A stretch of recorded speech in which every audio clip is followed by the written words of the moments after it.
السلام علیکم ناظرین، میرا نام محسن نذیر ہے اور آپ دیکھ رہے ہیں ہمارا یوٹیوب چینل۔ پچھلے 12 گھنٹے میں جو عام ترین ڈیولپمنٹس ہوئی ہیں اس حوالے سے تفصیل سے بات کرتے ہیں، اور آنے والے چند گھنٹوں کے اندر جو عام ڈیولپمنٹس ہونے جا رہی ہیں اس کے اوپر بھی جو ہے وہ تفصیل سے بات کرتے ہیں۔ ناظرین، آپ جانتے ہیں کہ اسرائیل اور ایران کے درمیان تقریباً چیزیں جو ہے وہ ریپ اپ ہو چکی ہوئی اور سیز فائر ہو چکا ہوا ہے۔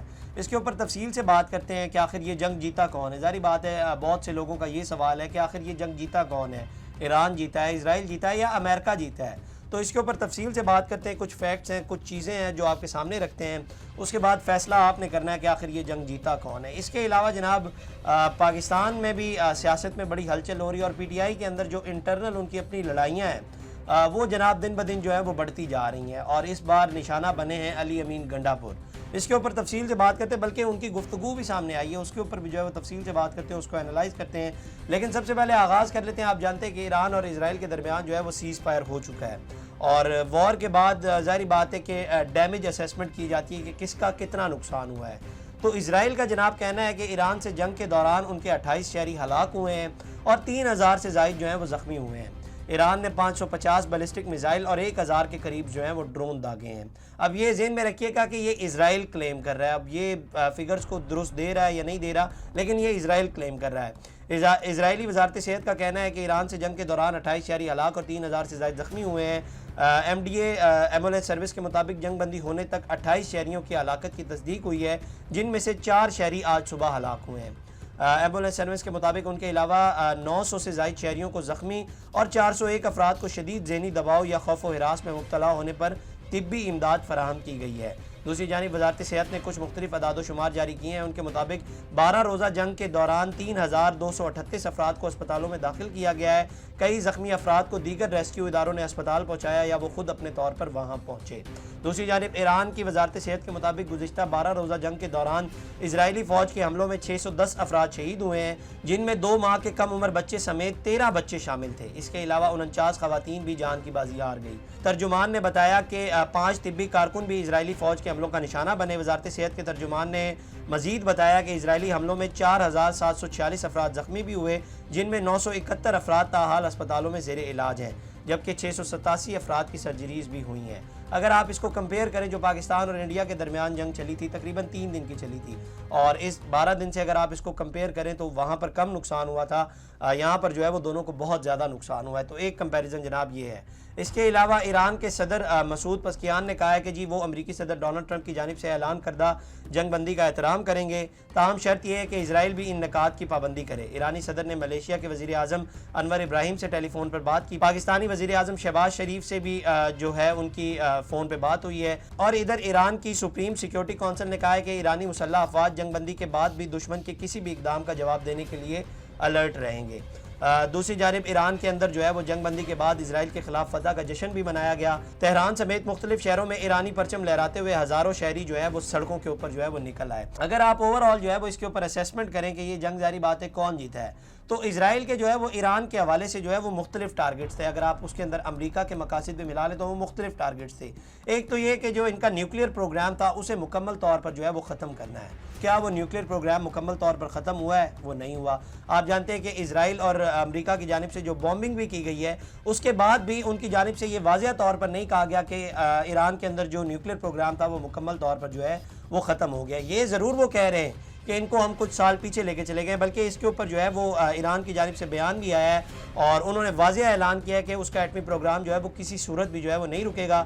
ایرانی ایٹمی توانائی ایجنسی نے کہا ہے کہ ملک کا جوہری پروگرام کسی رکاوٹ کے بغیر دوبارہ شروع کیا جائے گا، اور یورینیم افزودگی کے لیے تمام تیاریاں مکمل کر لی گئی ہیں۔ تو یہ آپ کہہ سکتے ہیں کہ یہ مشن بھی جو ہے وہ کمپلیٹ نہیں ہوا۔ دوسرا یہ کہ ایران کے جو بیلسٹک میزائلز تھے وہ اسرائیل کے لیے ایک بہت بڑا خطرہ تھے، اور کسی نہ کسی طریقے سے جو ہے وہ اسرائیل ان کے بیلسٹک میزائلز کو یا ان کے پروگرامز کو جو ہے وہ تباہ کرنا چاہتا تھا، تو وہ اس میں بھی جو ہے وہ کامیاب نہیں ہوا۔ As a matter of fact, جب کہ سیز فائر ہوا تھا اس سے چند منٹ پہلے بھی ایران نے جو ہے وہ کئی میزائلوں کی بارش جو ہے وہ اسرائیل کے اوپر کی تھی۔ تو یہ مشن بھی جو ہے وہ آپ کہہ سکتے ہیں کہ مکمل کمپلیٹ نہیں ہوا۔ تیسرا یہ کہ شروع میں جو انہوں نے پتہ پھینکا تھا امریکہ کی جانب سے یا اسرائیل کی جانب سے پتہ پھینکا گیا تھا کہ یہاں پر جو ہے وہ رجیم چینج کیا جائے گا، تو اس کی کوششیں بھی کی گئی لیکن اس کے اندر بھی کامیاب نہیں ہوئے۔ اور ذہن میں رکھیے گا کہ امریکہ جب بھی ظاہری بات ہے کسی کے اوپر سٹرائک کرتا ہے، آپ مثال لے لیں ماضی میں افغانستان ہو گیا، یا اس کی ایک اور مثال لے سکتے ہیں اور دیگر عراق ہو گیا، تو وہاں پر جب بھی سٹرائک کرتا ہے نا امریکہ، تو اس کی سب سے پہلے کوشش یہ ہوتی ہے کہ یہاں پر جو ہے وہ رجیم چینج کیا جائے۔ बल्कि ईरान में भी आप जानते हैं कि ईरान के जो सुप्रीम लीडर हैं आयतुल्लाह खमेनी, उनको कत्ल करने की भी साजिश की जा रही थी, लेकिन डोनाल्ड ट्रंप ने जो है वो इसे वीटो कर दिया था। तो वो रजीम चेंज भी नहीं हुआ, तो इस मिशन में भी जो है वो आप कह सकते हैं कि ये कामयाब नहीं हुए। और जैसे आप जानते हैं कि इंडिया ने पाकिस्तान के ऊपर हमला किया था और इंडिया समझ रहा था कि पाकिस्तान जो है वो आगे से हमला नहीं करेगा, ऐसे ही कुछ जो है वो इजराइल ने भी सोचा था कि वो ईरान के ऊपर हमला करेगा, जैसे वो माजी में सीरिया के ऊपर या इराक के ऊपर हमला करता है तो आगे से कोई जवाब नहीं आता। लेकिन ज़ाहिर बात है यहाँ पर चीज़ें उल्टी हो गई, ईरान ने बड़ा भरपूर जवाब दिया और मिसाइलों की जो है वो बारिश कर दी। तो जो टारगेट्स इजराइल अचीव करना चाहता था या अमेरिका अचीव करना चाहता था, आप नहीं कह सकते कि वो जो है वो मुकम्मल हुए हैं। एक तो रजीम चेंज हो गया, वो भी वहाँ पे नहीं हुआ, न्यूक्लियर प्रोग्राम भी ख़त्म नहीं हुआ, और उनके बैलिस्टिक मिसाइल्स वो भी आप जानते हैं कि मैंने आपको बताया है कि सीज़ फायर से चंद मिनट पहले भी जो है वो मिसाइलों की बारिश जो है वो इजराइल के ऊपर की गई है। तो जो टारगेट्स थे ईरान और इजराइल के, मेरा ख्याल है वो तो पूरे नहीं हुए। और दूसरी बात, अगर इजराइल के हवाले से अगर बात करें तो वो इस चीज़ में ज़रूर कामयाब हुआ है कि वो अमेरिका को घसीट के इस जंग के अंदर लेकर आ गया, क्योंकि नेतन्याहू की बहुत कोशिश थी कि किसी न किसी तरीके से जो है वो अमेरिका को भी इस जंग के अंदर जो है वो शामिल किया जाए। और उसके बाद आप जानते हैं कि अमेरिका की जानिब से B-2 बॉम्बर से हमला भी किया गया।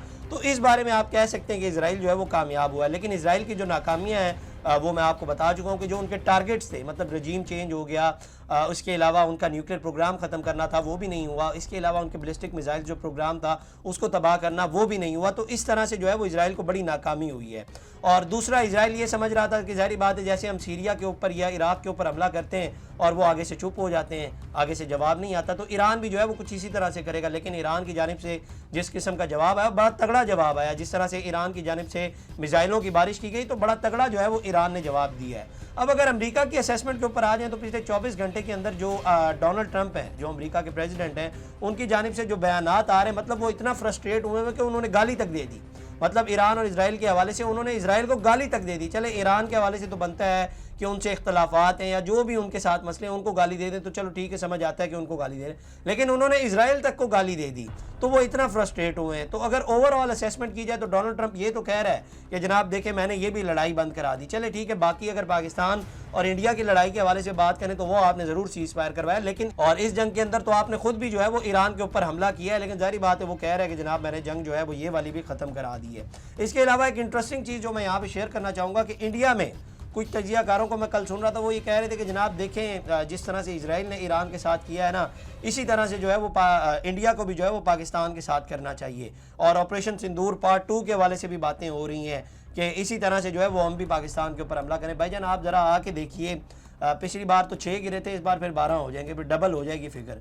और फिर बाद में आप जो है वो जिस तरह से आप लोगों का मीडिया शोर मचाता है वो सब आपके सामने है, कोई ढकी छुपी चीज़ें नहीं है। और जितनी बदनामी इंडिया की हुई है इस जंग में, पाकिस्तान और इंडिया वाली में, ये भी कोई ढकी छुपी बात नहीं है, सबके सामने ये चीज़ें। अब आ जाए ज़रा कुछ पाकिस्तानी सियासत की तरफ। KP में बजट जनाब कल मंजूर हो गया, जिसके हवाले से हमने कल तफसील से बात की थी। फाइनेंशियल एमरजेंसी का खौफ था, बहुत सी चीज़ें थी, और मैंने आपको कल ही कहा था कि ये बजट जो है वो मंजूर हो जाएगा।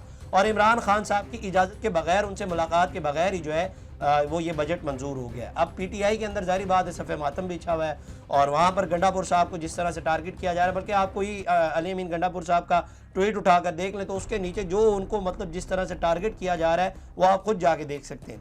तो इसके बाद अली अमीन गंडापुर साहब की भी जनाब गुफ्तगू सामने आई है। उन्होंने कहा है कि जी इमरान खान से मुलाकात के लिए कई दिनों से कोशिश कर रहे थे, बानी PTI की हिदायत थी कि हम सुप्रीम कोर्ट जाएं, जस्टिस मंसूर अली शाह ने अदालत में बोलने का मौका दिया, मैंने बानी PTI के ख़त के हवाले से उनको आगाह किया। अली अमीन गंडापुर ने कहा कि उम्मीद है कि हमारी दरख्वास्त जल्द समाअत के लिए मुकर्रर होगी। बजट पर इमरान खान का विजन क्या है सबको मालूम है, जितने बजट पेश हुए सबसे बेहतरीन बजट हमारा है। उन्होंने कहा कि माइनस इमरान खान की बातें मफरूज़े हैं। अच्छा, ये माइनस की बातें जो है वो अलीमा खान साहिबा ने की हैं, ज़हन में रखिएगा। जो माइनस की बातें कर रहे हैं उन्हें अकल नहीं है। इमरान खान के होते हुए मुझे इससे बड़ा कोई ओहदा नहीं मिल सकता। उनका कहना था कि नतिया गली एक दिन के लिए गया था, कल एक नया शोशा छोड़ा जाएगा कि मेरी मुलाकात हुई है। तो यहाँ पर एक जंग वहाँ पे बंद हुई है, दूसरी जंग का आगाज़ जो है वो यहाँ पर हो गया। तो ये PTI के अंदर जो है ये लड़ाइयाँ ख़त्म नहीं हो रही, मतलब इनको ख़त्म आप कर भी नहीं सकते। आए दिन जो है वो कोई ना कोई नई लड़ाई, कोई ना कोई नई बहस जो है वो आपस में शुरू हो जाती है, और हर कोई जो है वो आगे निकलने की कोशिश कर रहा होता है। खैर देखते हैं आगे चल के क्या डेवलपमेंट्स होती हैं, उस हवाले से आपको आगाह करेंगे। अब तक के लिए इतना, अपने मेज़बान को दीजिए इजाज़त, अल्लाह की बात। इस तरह की और वीडियोस देखने के लिए सब्सक्राइब कीजिए हमारा चैनल और देखते रहिए PSPKG न्यूज़।